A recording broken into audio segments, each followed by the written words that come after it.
It's taken 14 years for the sequel to arrive, which takes place immediately after the first film. That's right, over a decade to pick up right where we left off. To say my expectations were high might be a bit of an understatement, as I have been waiting patiently for so long now to see this family who's trying to figure it all out get back together on the big screen. So, does The Incredibles 2 deliver on the fun and magic of the first film? Or is this just another Fantastic Four reboot that we did not ask for? Let's talk about it in this review.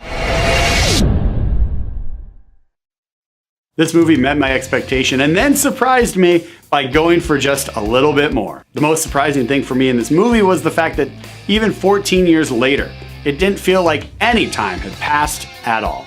Which one could argue is a lot easier to do. It's a much simpler task when dealing with animated films. However, the world, the costumes, the voices, how they interact with each other, it all felt right in line with the first film. Even watching them interact with Rick was a nice touch to continue to build on the continuity between films, and I really appreciated that. As far as their powers go, we didn't really get a whole lot of development on their powers from the first film.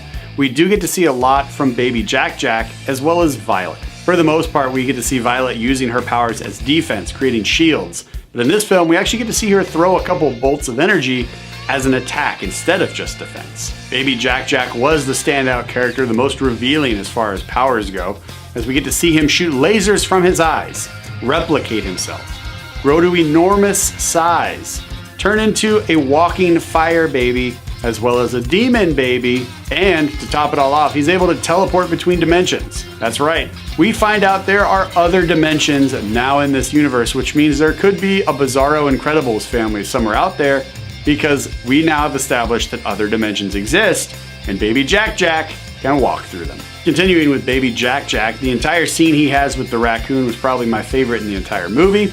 This could have easily been just a short that they did before another film. I'm glad it wasn't. I'm glad it was part of this movie. The exploration of his powers during that fight with the raccoon was absolutely priceless. Plus, we get to meet a bunch of new characters who, for better or for worse, really added something to the story. Their abilities and their unique powers really added a nice level of complexity to showcase the abilities of the Incredible family and how they have to work together to save themselves and save the city with minimal property damage and personal injuries.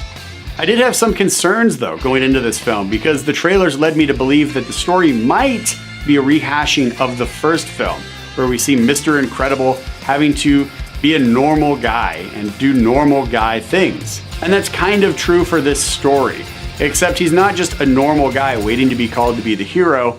In this film, he's just your stay-at-home dad temporarily. He's a hero, he's a dad, he's a super dad. And because of this, it opened up a lot for dialogue at the house, and the dialogue between him and his kids was priceless. Found myself laughing out loud many, many times throughout this film. I just really appreciate all of the heart that goes into these characters. And the second film continued to build on exploring the concepts of societal norms. In the first film, if you recall, we explored the idea of what it means to be special, and how if everybody is special, then nobody is special. Here in the second film, we dive into a little deeper, maybe even a little darker territory as far as societal norms go, dealing with superheroes, reality TV, and modern society's fascination with them. Now, this is all done from the viewpoint of the villain, so depending upon how you view modern society, you may be either in line with this thought process, or it might be a little dark and grim. I'll let you decide. Then, comment below and let us know. Incredibles 2 is playing at your local movie theater right now, and I am most definitely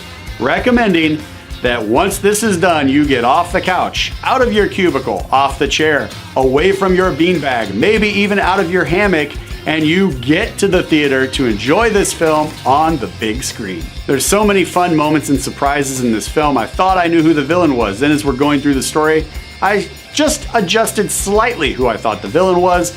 And by the end, by the reveal, I was still surprised at who the actual villain turns out to be. The Incredibles and Frozone are back, and it is exactly what I wanted to see on the big screen over a decade later. Plus, Edna's back, and Edna's amazing. This film most definitely met my high expectations, and then it went just a little bit further. So there you have it, The Incredibles and Incredibles 2. Two stories, one family, and some great comedic and heartfelt moments that keep us entertained and keep me entertained from beginning to end. Plus, this review wouldn't be complete if I didn't at least mention the score, because the music in this film fits this world perfectly, and it also works with all of the new characters we get to meet. It's all just brilliantly done. And because of all of these reasons, and a few that you'll find out for yourself when you see this movie, The Incredibles 2 is getting all the high fives. That's right, The Incredibles 2 is playing at your local movie theater right now. Get off your couch, get out of your house, stop this review, go see the movie.